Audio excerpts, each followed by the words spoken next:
lungkot ng industriya ngayon, no? Sandali, babalik yung shoulders ko. Sa pagpano ni Ate Guy, no? Ano lang yung first reaction when you heard na sumakabilang buhay na ang ating superstar? Of course, initial reaction, syempre, surprise. Wala naman tayo namabalitaan kasi naman na may sakit siya.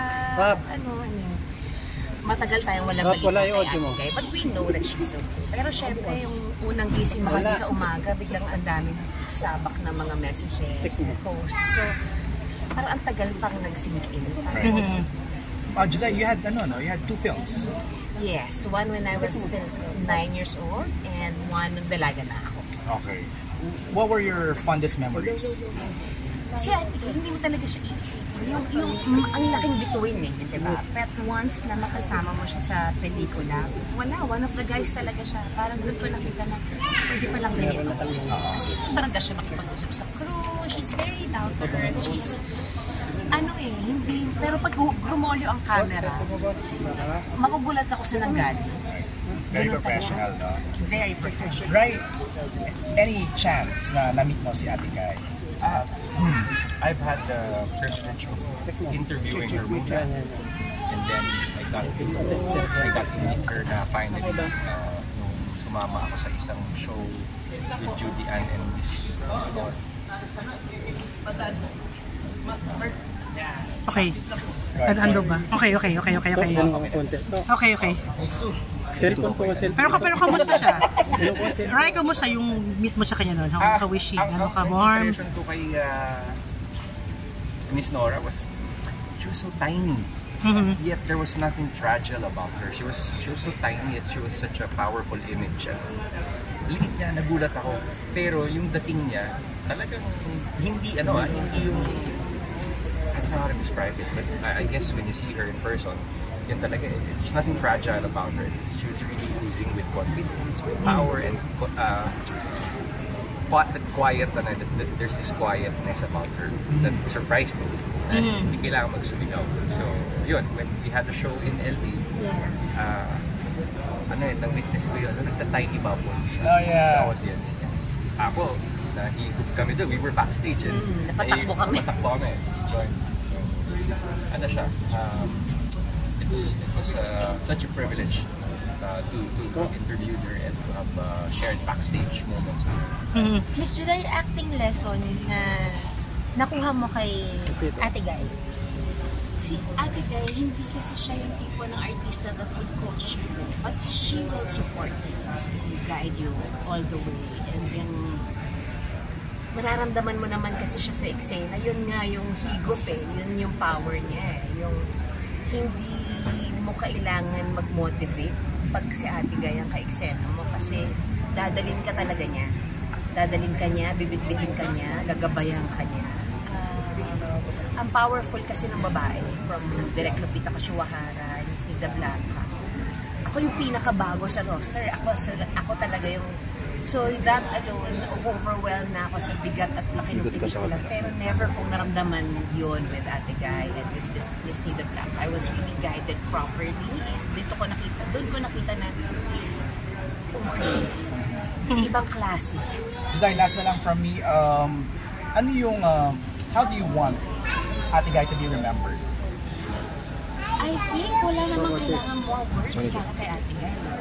Her name alone stands. Her name alone will be remembered. Her legacy.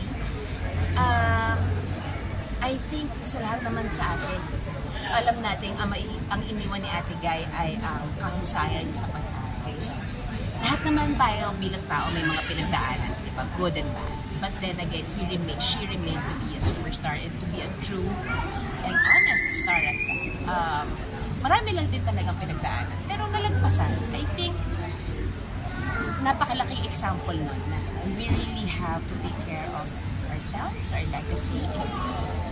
Ang laki nang naitaguyod niya. Kumbaga, sabi ko nga doon sa pinost ko, dahil sa kanya, pinalawak niya ang mundo ng industriya ng show business. Pinalawak niya talaga.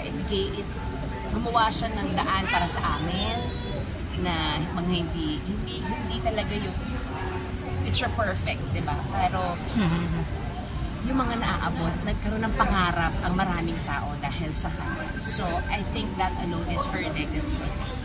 Juday, salamat Ate Guy. Pinangalan din ikaw na parang young superstar ng Outer Ate Guy. Anong masasabi mo doon na nagkaroon ka rin ng ganong title? Alam mo, palagi ko sinasabi, walang pwedeng maging iba pang superstar. Siya lang, si Ate Guy lang talaga. Of course, nakakataba ng puso na may mga ganon, but talagang sinasabi ko, hindi pwede. Kasi wala namang makakatapat na sa kasikatan at sa lawak na narating ni Ate Guy. But of course, hindi naman ako magiging ipokita at magsisinungaling kung sabihin kong hindi siya nakakakilig. Diba? Pero niwala sa kalingkingan ni Ate Guy, niwala sa kalingkingan ng narating ko, niwala sa kalingkingan ng narating ni Ate Guy yung trabaho ko. And malayo pa, malayong-malayo, at feeling ko hindi ko naman mararating.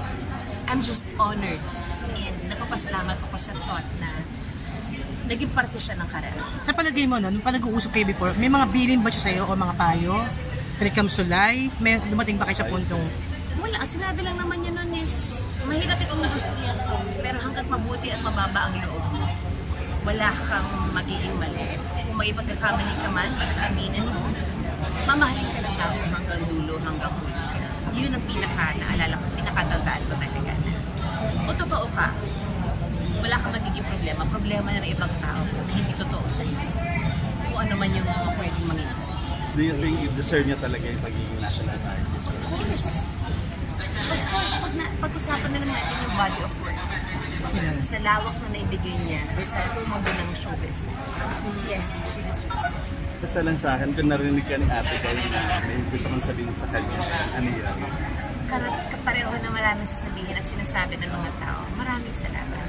Maraming salamat dahil hindi naman magiging buo ang industriya ng show business kung wala ang pangalan ni Ate Guy at kung wala siya sa industriya. Kumbaga, malamang wala rin ako.